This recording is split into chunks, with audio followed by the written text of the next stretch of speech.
She mocked him, skipped him during service, then slapped him in front of everyone, unaware the quiet black man in seat 2C was actually the CEO of the airline.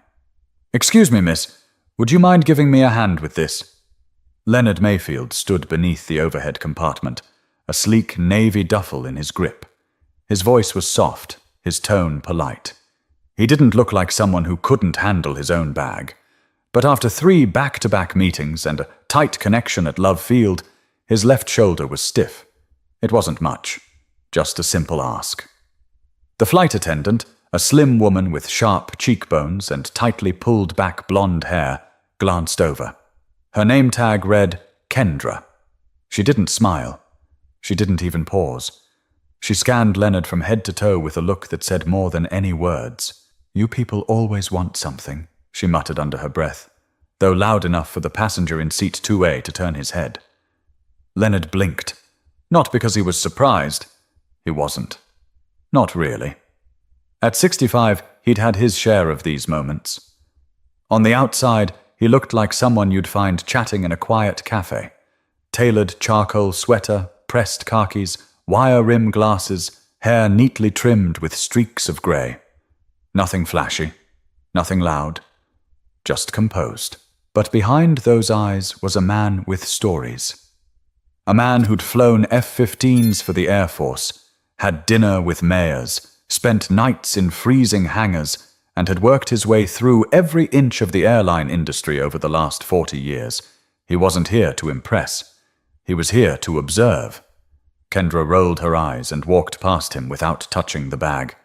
Leonard gave it one more nudge and managed to slide it in himself. A man across the aisle gave him a quick, sympathetic glance, but said nothing. The engines began to hum. The plane was almost ready for takeoff. Leonard sat in 2C, window seat, quiet spot. He placed his hands on his lap and exhaled slowly. His eyes drifted toward the window as the tarmac blurred past. He wasn't angry. Not yet. He was measuring, watching. Kendra returned for the safety demonstration. She skipped his row, didn't offer eye contact, didn't acknowledge him at all. When she got to the exit row, she smiled brightly at a man in a sports jacket and cracked a joke loud enough for everyone nearby to hear. "Oh no, I'm not giving you the safety speech. You look like you've got it all under control," she laughed. Leonard's jaw twitched. Just a twitch. That was it. The plane leveled out at 30,000 feet. Beverage carts rolled down the aisle. Leonard was reading an article on customer loyalty programs in Fast Company when he noticed she skipped him again. "Excuse me," he said, voice calm. "I'd like a coffee, please." Black.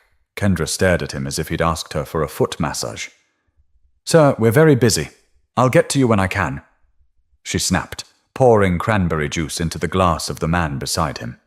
That man, a balding software consultant from Palo Alto, judging by the laptop stickers, looked down awkwardly and fiddled with his seatbelt. He didn't want to get involved. Leonard nodded once and returned to his magazine. But he was no longer reading. Not really. His mind was ticking. Not just at the insult, but at the silence. The way the others avoided eye contact.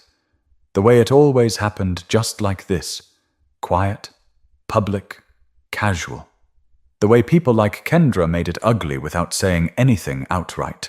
He glanced at the seat back in front of him. The airline's logo stared back at him. His airline. His name wasn't on anything yet, but it would be soon. He hadn't announced it widely. Just last month, he'd been appointed CEO of Norjet Airlines, with plans to quietly inspect routes across the country under the radar. No press, no cameras, just real, honest feedback. This was his first test flight, and things were already going very wrong. But Leonard didn't flinch. He watched, listened, and waited, because he had a feeling things were only just getting started. By the time they passed Albuquerque, the mood in first class had shifted. Not dramatically, just enough to notice. Leonard could feel it. It wasn't the turbulence or the dry air. It was the way the flight attendant avoided his row like it was cursed. He sat quietly, listening to the hum of the engines and the occasional clink of glasses from the galley. Kendra had moved down the cabin, laughing with a couple in 1A and 1B, joking about her dog and some reality show. Her voice was warm, her energy was light. But when she turned toward the back of the cabin, her expression dropped like a mask falling. She approached Leonard again, not to serve him, but to address the passenger seated behind him. "Would you like a refill, Mr. Dawson?" she asked sweetly, bending slightly to speak with him. Leonard turned his head slightly. He wasn't trying to eavesdrop, but she made it difficult not to. "Sure," the man said. "Scotch, if you've got it." Kendra laughed. "For you?" "Of course." She turned to walk past Leonard's row, but paused and looked at him. Finally. Her face was flat. "Still waiting for that coffee?" she asked, not kindly, not helpfully, just loud enough for everyone around to hear. "Just want to make sure you're not going to write a complaint about being treated unfairly in first class." Leonard looked up slowly. He didn't raise his voice. "No complaint. Just coffee." Something about his calmness seemed to bother her more than if he'd shouted. She gave a short, forced smile, then walked away without a word. The man in 3A leaned forward and whispered, "That was uncalled for." Leonard turned slightly, met the man's eyes.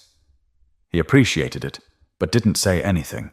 He'd learned long ago that when you're the only one speaking up, it's easy to be labeled the problem, so he waited. It was then he remembered something his mentor had told him years ago, when he was first climbing the ladder in the airline business. The sky will always reveal who people really are. It's quiet up there. People forget they're being watched. Leonard's eyes scanned the other passengers. Some were watching. Most pretended not to. It was a strange thing, this collective silence, almost like a pact. Everyone saw, but no one wanted to step into it. No one wanted to be the one who said it out loud. Kendra returned about 10 minutes later, holding a small paper cup like it offended her to even carry it. "Here's your coffee," she said, leaning over him awkwardly, letting a few drops splash onto his tray table. "Hope it's strong enough for you." He didn't respond. Then came the real blow. "I don't mean to offend you," she said, too loudly again. "But you're not exactly the usual type we get in this section. You sure you're on the right ticket?" The cabin went still. Even the man in 1B stopped typing on his laptop. Leonard raised his eyes. "What type do you usually get?" he asked. Calm, but direct. Kendra looked taken aback, then defensive. "Business travelers, executives, not—" She stopped herself, just saying, "Some people think they can upgrade themselves or lie about their seat." "I didn't lie," Leonard said. "You can check my boarding pass." "I already did," she said quickly, "just trying to make sure no one's getting special treatment." Her words were sharp, but Leonard heard what she really meant, and he could see it written across her face. She wasn't used to people like him in a place like this, and the more he stayed composed, the more it unbalanced her. He leaned back, letting her finish her monologue. He didn't need to defend himself, because what she didn't know, and what he wasn't quite ready to reveal yet, was going to change everything. But just as Leonard settled back in, something told him this woman wasn't done yet, and whatever she had left in her, he was about to see it. The plane had just begun its descent over the rugged terrain near Bakersfield. Flight attendants were starting their final checks, and passengers were settling into that quiet, sleepy phase where most people mentally prepare for landing. But Leonard could feel it building, something in the air, not just cabin pressure. It was the way Kendra kept glancing in his direction every few minutes. Not openly, just enough, like she was looking for a reason.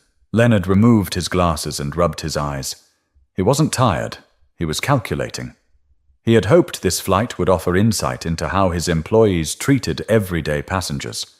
What he got instead felt like a performance, except now the performance was turning hostile. She passed again, collecting empty cups and wrappers. When she reached his row, Leonard calmly offered his used napkin and cup. She stared at them like he'd handed her trash from the sidewalk. "I'm not your maid," she snapped. The woman in 1A audibly gasped. Leonard blinked slowly. Again, not angry, but something shifted in his posture. He placed the items gently on the edge of his tray and looked at Kendra directly for the first time since boarding. "I believe that's your job, ma'am. Flight attendant, you serve the cabin," he said evenly. Kendra flushed, red rising up her neck. It wasn't the response she wanted. She expected outrage or silence, but his measured words, spoken with calm and authority, cornered her. "I don't like your tone," she said. "I haven't raised it."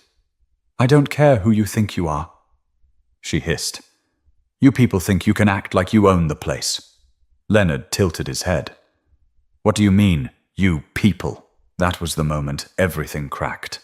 The words weren't even fully out of his mouth when Kendra's hand came down, fast, open palm, sharp across the left side of his face. It made a sound, not deafening, but clear enough to stop conversation in rows 1 through 5. The man in 2A stood halfway out of his seat. A woman in the 3rd row gasped so loudly it startled the person next to her. A phone was already up. Recording. Kendra froze. Her eyes went wide. Her hand hovered in mid-air for just a second before she dropped it, realizing what she'd done. Leonard didn't move. He didn't touch his cheek. He just looked at her, and in that moment, her expression changed, from rage to panic. Passengers were murmuring now. Several stood. One of the other flight attendants, a younger woman with curly dark hair and a calm demeanor, rushed forward from the back. "What the hell just happened?" she whispered to Kendra, pulling her aside. Kendra tried to speak, but her mouth was dry. "He was being rude," she muttered, almost choking on the words. Leonard finally rose, slowly. He adjusted the cuff of his sleeve and turned toward the commotion behind him. A man recording with his phone called out, "Did anyone else see that? She hit him. She just slapped him." The younger flight attendant stepped between them. "Sir," she said to Leonard, "are you all right?" "I'm fine," he said, finally reaching for a napkin and dabbing the edge of his mouth where a small cut had opened. Kendra looked pale now, like the color had been drained out of her. She started to speak, but the other attendant cut her off. "Go to the galley. Now!" Kendra didn't move. "I said go," the attendant repeated, firmer this time. "Right now!" Kendra finally turned and walked away, shoulders stiff, arms locked at her sides. Leonard sat back down slowly. Every eye in the cabin was on him. One of the passengers leaned in. "Sir, do you want to press charges?" Leonard looked ahead, then at the logo on the headrest. "No," he said, "but this isn't going away." But while the cabin quieted, one voice began to whisper from the back. Someone had recognized him, and that quiet truth was about to shift the entire flight's direction. The voice came from row 5.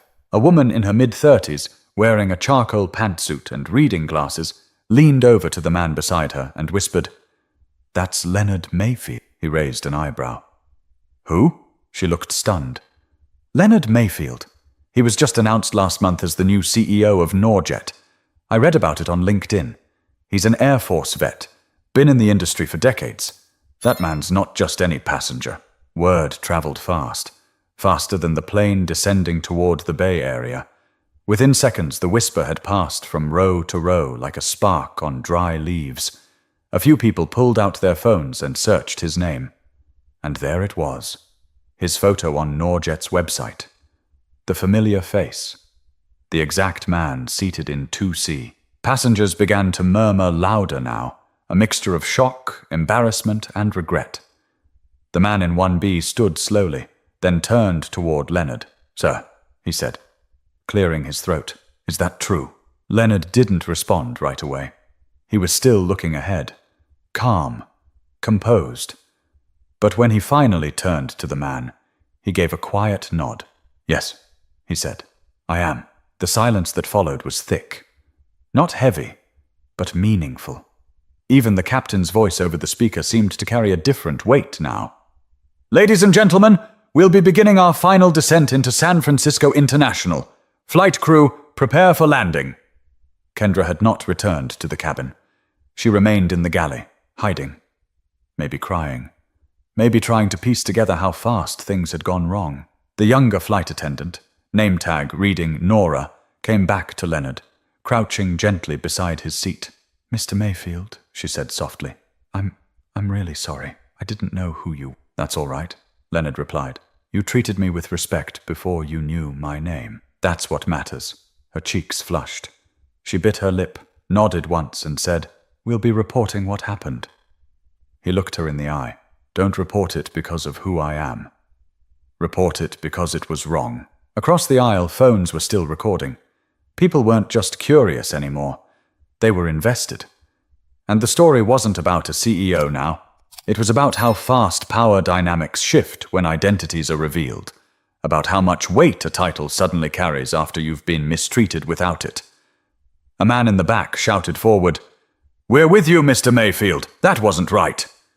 And that seemed to open the floodgates. People started speaking up, voicing what they had seen, what they had felt, but were too hesitant to express earlier. She ignored him for most of the flight. She poured my drink and skipped his. I heard what she said about you people. Clear as day. It wasn't a mob. It wasn't a witch hunt. It was truth bubbling to the surface, a truth that had sat quietly until it couldn't anymore. Leonard didn't stand up to make a speech. He simply sat there, letting the moment breathe.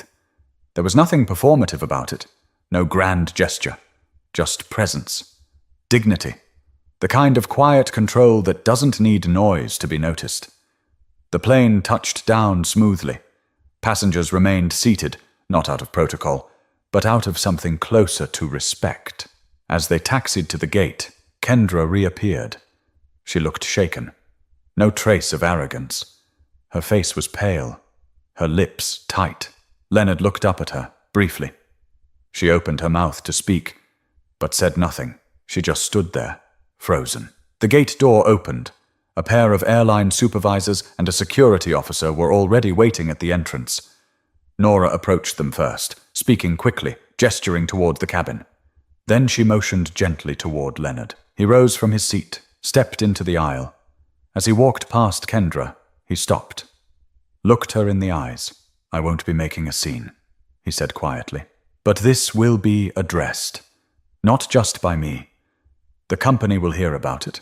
She nodded slowly, but the look in her eyes said she was only beginning to understand the weight of what she'd done. But the real reckoning wouldn't happen at the gate. It would begin after the story left the plane, and the internet wasn't going to stay quiet. The moment Leonard stepped off the plane, everything changed. Two supervisors in navy blue Norjet uniforms approached him near the jet bridge. Both looked tense but respectful. The taller one, a black man in his early 40s with a badge clipped to his belt, spoke first. Mr. Mayfield, sir, we were notified mid-flight. I'm Alan Ricks, Regional Operations Director. First, I want to personally apologize for everything that happened on board. Leonard didn't flinch. I'm not here for apologies, Alan. I'm here for accountability. The other supervisor, a white woman in her late 50s named Terry, her nameplate said so, nodded quickly. Of course. We've already isolated the flight logs and flagged the incident for internal review. And the flight attendant has been removed from duty pending investigation. Make sure it's a real one, Leonard said. Not a PR patch-up. Terry's jaw tensed, but she kept her tone measured. Understood, sir. He wasn't there to micromanage. That wasn't his way. But he had every intention of watching this play out, not from behind a boardroom desk, but from the front line. Down at baggage claim, Leonard retrieved his bag without assistance. No security team, no entourage, just him and the phone in his pocket, which hadn't stopped buzzing. Videos from the plane were already online. One had hit 2 million views within the hour. The caption read, "Flight attendant slaps black passenger in first class. Didn't know he was the CEO." The comments were explosive. Some praised Leonard's restraint. Others tore Kendra apart. And a smaller but loud group questioned everything, accusing the video of being staged, manipulated, or exaggerated. That didn't bother Leonard. He knew the truth. He also knew that people would believe what they wanted. What mattered was that this moment was too public to ignore. Norjet had spent years branding itself as a forward-thinking, inclusive airline. Now it had a full-blown firestorm on its hands. By the time he reached his hotel in downtown San Mateo, He'd already been contacted by 3 national news outlets, 2 major podcasts, and a popular talk show host. He didn't answer. Not yet. He needed time to think. Instead, he called a private meeting that evening with Norjet's internal ethics committee. No PR heads, no corporate lawyers, just the people responsible for policies, training, and internal reporting. The mood was heavy when the Zoom call started. One woman from HR, a Latina in her 60s named Maritza, was visibly shaken. "Mr. Mayfield," she began, "I don't know what to say. I saw the footage, and it broke something in me." Leonard didn't blink. "Then we need to fix what's broken. Not with statements. With systems." He didn't rant. He laid it out clearly. How unconscious bias training had become a checkbox. How too many complaints never reached the right desks. How frontline employees were left to carry bad habits developed in a broken culture. And how silence, especially in first class, was the most dangerous part of it all. "I wasn't hurt by a slap," he told them. "I've taken worse hits in fighter jets. What hurt was watching 20 people sit in silence while someone felt entitled to humiliate me. And I don't blame them. I blame us for building a system where it feels safer to look away." There was no reply for a moment. Then someone cleared their throat. "We'll get to work immediately," Maritza said. Leonard ended the call without ceremony. Meanwhile, back at the airport, Kendra Whitlow was being escorted through a side hallway toward the employee terminal. Her face was flushed, her badge removed. A senior HR officer informed her that she was suspended until further notice. Kendra didn't speak. She didn't cry. She just walked slowly, like she was moving through something she never expected to touch her life. She wasn't thinking about Leonard Mayfield. She was thinking about the videos, the comments, the way everything she'd worked for had crumbled in less than a day. Not because of one action, but because of a pattern that finally caught up. But while one story ended on the tarmac, another was just beginning in living rooms, boardrooms, and airports across the country. By the following morning, Leonard Mayfield's name was everywhere. The headlines were blunt. CEO assaulted on flight by employee. Flight attendant suspended after attacking airline exec. Black airline CEO mistaken for wrong kind of passenger. But none of the coverage captured what mattered most to Leonard. Not really. He wasn't looking for outrage. He wasn't seeking revenge. What kept him up that night in his hotel room wasn't the slap. It was what the slap represented. 1,000,000 tiny slights that had gone unnoticed. Or worse, accepted. The press finally reached out directly. A reporter from the San Francisco Chronicle, an older journalist with a steady voice, called to ask if Leonard would give a comment. He paused for a long time before answering. "Yes," he said. "But I'm not talking about me. I'm talking about the people who go through this every day with no camera watching and no title to back them up." They met at a local coffee shop. No PR team, no fancy setup.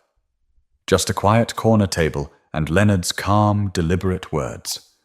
The story ran that evening, not as a scandal, but as a challenge. When titles don't protect you, a CEO reflects on what happens when they do. In the article, Leonard talked about growing up in Oklahoma City, where he was taught to never raise his voice in public. How his mother used to tell him, "They already see you before you walk in. Don't give them something to point at." He talked about flying combat missions, about sleeping in hangars, about earning his place in boardrooms that weren't built with him in mind. And then he said something that struck a nerve. If I, as CEO, can be treated like a fraud in first class, what's happening to the people without a title? What happens to the ones who can't speak back without losing their job, their peace, or their dignity? The article went viral. Not for drama, but for its honesty. Thousands of people started sharing their own stories. Quiet humiliations.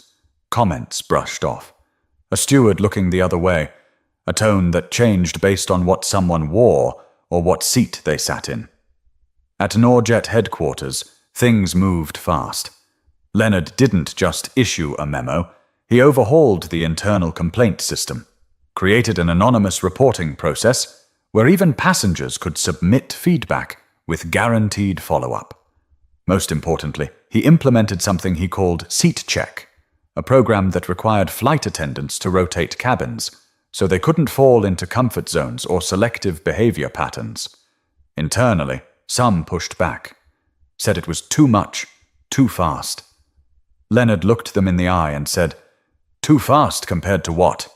The speed of disrespect?" Meanwhile, Kendra's face had become an unfortunate symbol. She was trending for the wrong reasons. An older video surfaced, 2 years prior, where she was seen speaking harshly to a young Latino boy flying alone. The dots connected. This wasn't a one-time slip. It was a pattern. Her termination came quietly. Leonard didn't issue a public statement about her. He didn't need to. He'd already said what mattered. A few days later, at an industry conference in Phoenix, he stood in front of a crowd of airline executives. Most expected a speech full of strategy, metrics, vision. Instead, he told a story. He told them about Flight 1627 from Dallas to San Francisco. He described the quiet looks, the ignored requests, the moment a hand came down on his face not because of anything he did, but because of what someone believed he was. And then he said this: "I didn't want to be seen as the CEO on that flight. I wanted to be seen as a man with a ticket, a body with tired bones, someone deserving of respect. If we can't guarantee that to every person boarding our planes, then we're failing at the most basic part of this business, human decency." The room was still. Then came the applause, not the kind that echoes, but the kind that sits heavy. Reflective. A wake-up call. Outside the conference hall, a young black employee approached him. Nervous, smiling. "Mr. Mayfield," she said, "I saw the video. What you did, how you handled it, that gave me hope." He smiled gently. "Thank you. Now hold the door open for someone else, because sometimes justice isn't loud. Sometimes it's quiet change that ripples through people's hearts long after the headlines fade. If this story moved you, share it with someone who needs to hear it. And don't forget to subscribe for more true-to-life stories that challenge, heal, and make us better." 2 weeks passed. The frenzy around the incident had started to cool, as all viral stories eventually do. Social media moved on to something newer, flashier, louder. But for Leonard Mayfield, the silence wasn't a relief. It was a reminder. He didn't want this to be another story that burned hot and faded fast.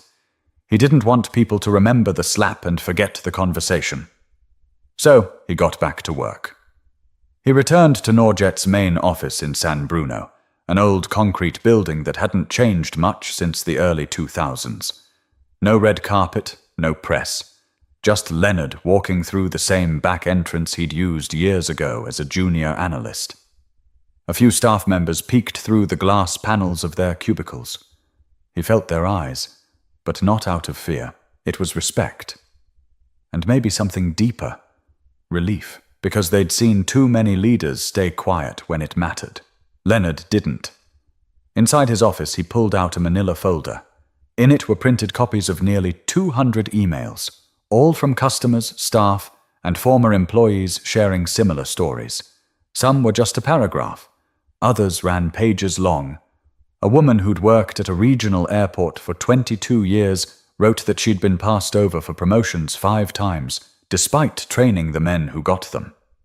A retired flight attendant described being disciplined for raising her voice about a colleague who openly mocked passengers with accents. There were letters from pilots, gate agents, janitors. Different cities, different faces. Same thread. Leonard closed the folder and sat in silence for a moment. He knew what had to come next. The following Monday, Norjet launched something new. The listening line. It wasn't a hotline for complaints. It was a bridge. Open 24/7. Anonymous or not. Employees could speak freely, knowing that their words wouldn't vanish into a void. They would be read, reviewed, acted upon. Some critics rolled their eyes, called it another corporate gesture. But Leonard didn't care. This wasn't about optics. It was about making sure no one had to sit in seat 2C again, thinking they were alone. Around that same time, Kendra Whitlow's lawyer released a brief statement. She was devastated by what had occurred and was seeking help for underlying stress and behavioral issues. Leonard read it once. He didn't respond publicly. Instead, he sent one short internal memo. Dignity is not earned by title. It's owed to every human being. That's the culture we're building here. Later that week, he visited one of Norjet's busiest training centers in Albuquerque. He walked in unannounced, greeted the team personally, and sat in the back of a session on customer service. When it ended, he asked to speak. I know it's easy to pretend that some things don't happen, that bias isn't real, that we're all just too busy to notice. But I've sat in that seat. And if it can happen to me, it can happen to anyone. He didn't scold. He didn't grandstand. He talked like a man who had carried bags, written policy, flown planes, and felt shame. All in one lifetime. The kind of leader who made people want to do better. Afterward, a young woman named Jasmine caught him by the coffee machine. You ever think about just walking away from all this? She asked. After what happened? Leonard smiled. I thought about it. Then I remembered. Change only happens when someone stays in the room long enough to fix what broke. He left Albuquerque that night without fanfare. Just a small suitcase and a quiet sense of purpose. Somewhere over Arizona, staring out the window into the clouds, he let his eyes close for a few minutes. For the first time since the flight, he allowed himself a breath that wasn't weighed down. He hadn't fixed everything. Not yet. But he'd made a start. And maybe, just maybe, that was enough for now. But stories like Leonard's aren't just meant to be watched. They're meant to wake us up, to what we allow, to what we ignore, and to what we're willing to speak up for when no one's recording. If this story made you pause, made you think, or made you feel something, share it. And don't forget to subscribe for more true human stories that challenge how we treat each other and what we stand for when no one else does.